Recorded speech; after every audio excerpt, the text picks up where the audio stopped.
샤워기랑 쿨링 티슈, 음료수 갖고 와서 목 뒤에 하나 붙이고 있어요. 에어컨 안 키면 많이 더워서 중간중간 깨는 거는 같아요.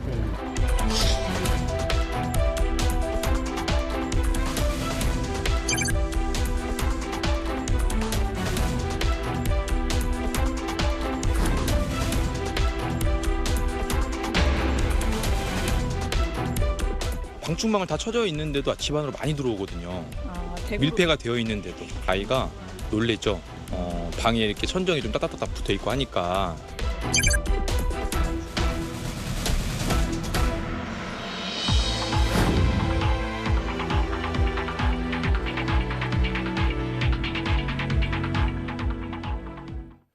이 장맛비가 주춤한 사이에 서울에 올해 첫 폭염과 열대야가 잇따라 나타나고 있습니다. 당분간 더위를 식혀줄 장맛비 소식도 없어서 낮에는 폭염, 밤에는 열대야가 이어질 걸로 보입니다.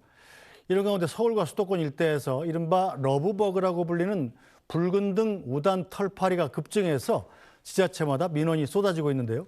관련 내용 공황진 전 SBS 기상전문기자와 함께 자세히 짚어보겠습니다. 공 기자 어서 오세요. 네, 안녕하세요. 네, 저희 집이 산밑이라 원래 좀 시원한데 어제는 그러게요. 정말 덥더군요.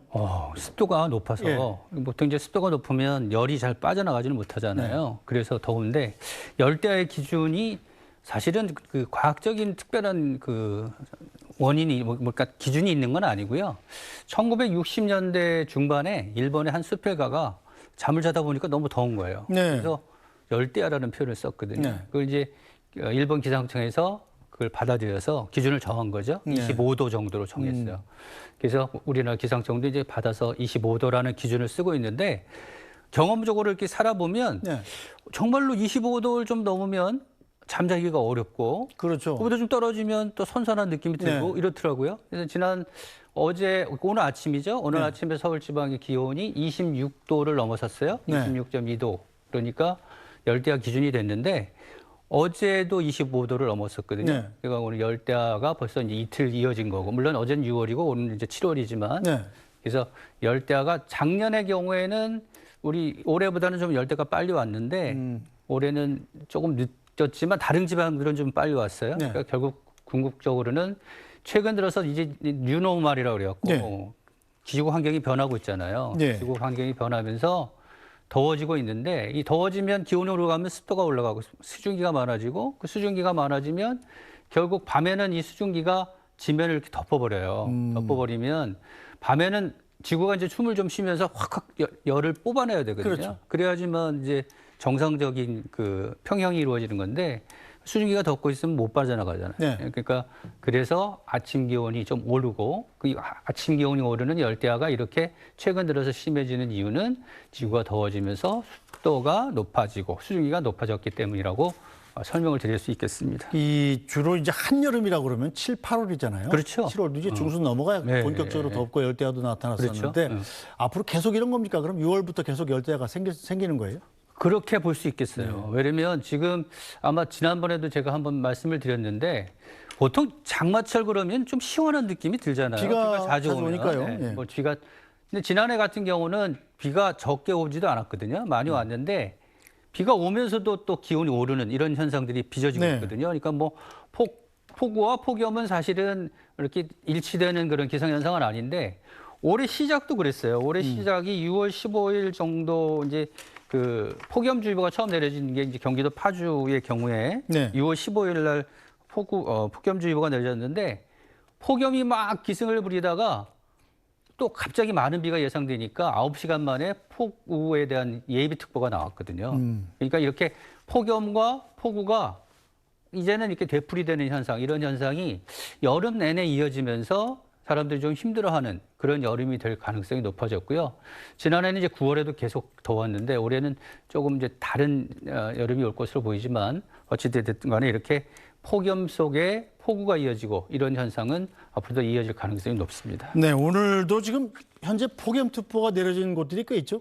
전국의 80% 정도라고 네. 보시면 되고요. 그러니까 뭐 폭염주의보가 안 내려진 곳은 보시다시피 강원도의 높은 산지라든지 네. 경기 북부나 뭐 이런 좀 시원한 곳, 전 모지대. 시원하다고 네. 생각하는 곳, 네. 그리고 해안가 중에서 이제 서해안 일부 해안가, 동해안과 서해안이 좀 다른데 지금 보시면 동해안은 굉장히 덥잖아요. 지금 제가 잠깐 들어올 때 보았더니 이제 오늘도 지금 제일 기온이 높은 곳이 강릉이더라고요. 강릉의 기온이 지금 37도 가까이 올라갔는데 이렇게 동해안이 덥고 서해안은 살짝 좀 동해안보다 덜 더운 이유는 우리나라의 태백산맥이라고 큰 산맥이 있잖아요. 남서풍이 불게 되면 이렇게 산맥을 타고 넘어가는 공기가 더워집니다. 그러면 더 건조해지거든요. 그래서 페인이라고 하는데 이렇게 남서쪽에서 바람이 불어서 태백산맥을 넘어서 동쪽이 더워지는 현상, 이런 현상 때문에 어제도 그렇고 오늘도 그렇고 서울뿐만 아니라 강릉 등 이런 동해안 지방에는 열대가 계속 이어지고 있는 것입니다. 네, 뭐 젊고 건강한 사람들이야 뭐 좀 더워도 큰 상관없습니다만 특히 온열 질환에 취약한 계층들이 또 연세 많으신 분들이잖아요. 그렇죠. 예. 그 예전에 이제 농사를 지을 때 우리 이제 어머님들이나 이렇게 좀 보이면 한낮에는 좀 잘 안 나가시거든요.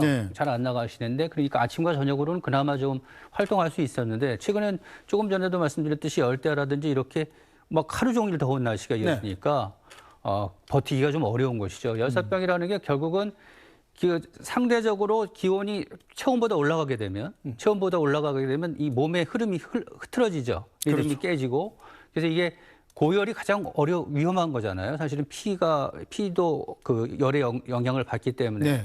그래서 이렇게 아침 저녁으로 계속 더워질 때는 특히 이 한낮보다도 이 더운 시간대가 없다는 걸 좀 유념을 해주시고 가능하면 좀 야외 활동을 안 하시는 게 제일 좋을 것 같아요. 그리고 아주 한낮, 그러니까 예를 들면 35, 6도 올라가는 그런 시간대에는 좀 피해 주시는 게 좋고요. 그리고 요즘에는 이제 그 지자체에서 많은 것들을 이렇게 준비를 해놓고 있는데 뭐 마을회관이라든지 이렇게 피할 수 있는 곳들이 있잖아요. 그러니까 일을 조금 하시다가 좀 몸이 이상하다 싶으면 바로 피하시고 이런 것들이 필요할 것으로 보이고요. 그리고 요즘에 그 에어컨에 너무 많이 노출이 되시는데 그렇다고 해서 에어컨을 일부러 끈다든지 뭐 이렇게 하시는 건 않는 게 좋을 것 같아요. 그러니까 뭐 전기세를 절약하는 건 좋지만 일단 자기 몸의 리듬감을 유지시켜 주는 게 좋고요. 그래서 이런 것들을 좀 실천에 옮기시는 것들이 그런 것들이 좋을 것 같습니다. 자, 그럼 올해 장마는 끝난 겁니까? 지금 최근 들어서 이제 저한테도 많이 묻더라고요. 장마가 끝났냐. 실제 장마라는 개념으로 보면 이제 쭉 비가 이어지는 경우잖아요. 근데 지금 올해는 좀 장마 좀 일찍 시작됐는데 제주도는 2월 12일 날 시작됐고 서울은 이제 19일 정도 시작이 됐어요. 그러면 보통 장마가 시작돼서 장마 끝날 때까지는 한 달 정도 걸리는데 계산적으로 보면 뭐 7월 중순까지는 장마가 이어져야 되는데 지금 들어와서 보니까 한 일주일 정도는 비 예보가 없어요. 그러니까 비 예보가 없다는 얘기는 장마 끝난 거 아니냐 이렇게 생각할 수도 있는데 장마는 이제 기본적으로 어떻게 생기는 거냐면 남쪽에서 더운 공기가 올라오면서 북쪽에 찬 공기 머무는 공기하고 이제 서로 이렇게 밀고 당기는 거거든요. 근데 이게 올해는 좀 일찍 위로 올라가 버렸어요. 그러니까 선발대로 보낸 더위가 다른 때보다 좀 센 거죠. 그래갖고 위로 올려버려가지고 구름이 내려오지를 못하고 있어요. 그래서 이 구름이 내려와야지 되는데 그럼 과연 그 구름이 계속 거기 머물 것이냐?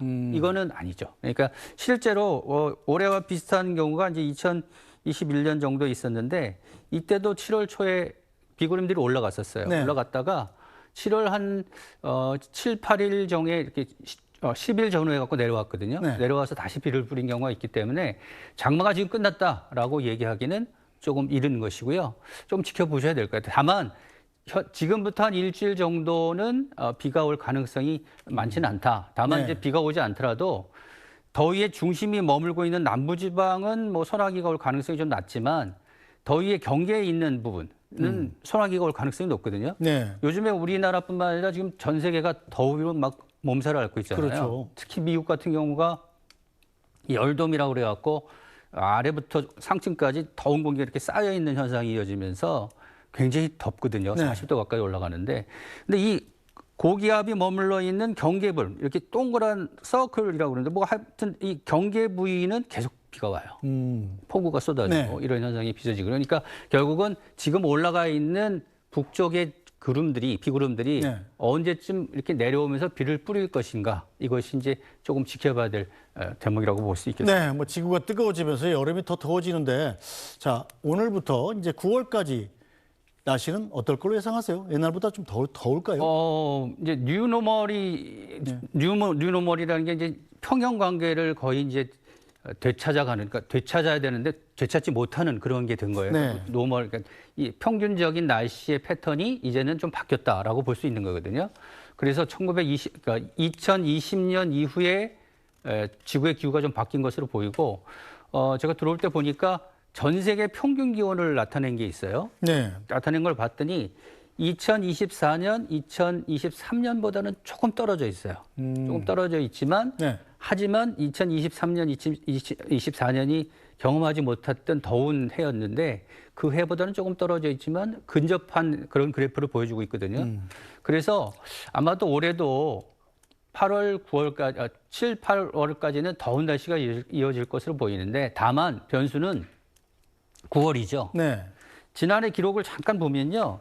지난해 9월에 폭염이 6일 있었어요. 9월에. 네, 9월에. 예. 그리고 열대야가 9월에 4.3일 있었거든요. 네. 그러니까 평균적으로 우리나라 열대야가 나타나는 횟수가 9월이 0.1일이에요. 그러니까 뭐 40배가 넘은 거죠. 그렇죠. 물론 통계가 예. 조금 차이가는 있지만.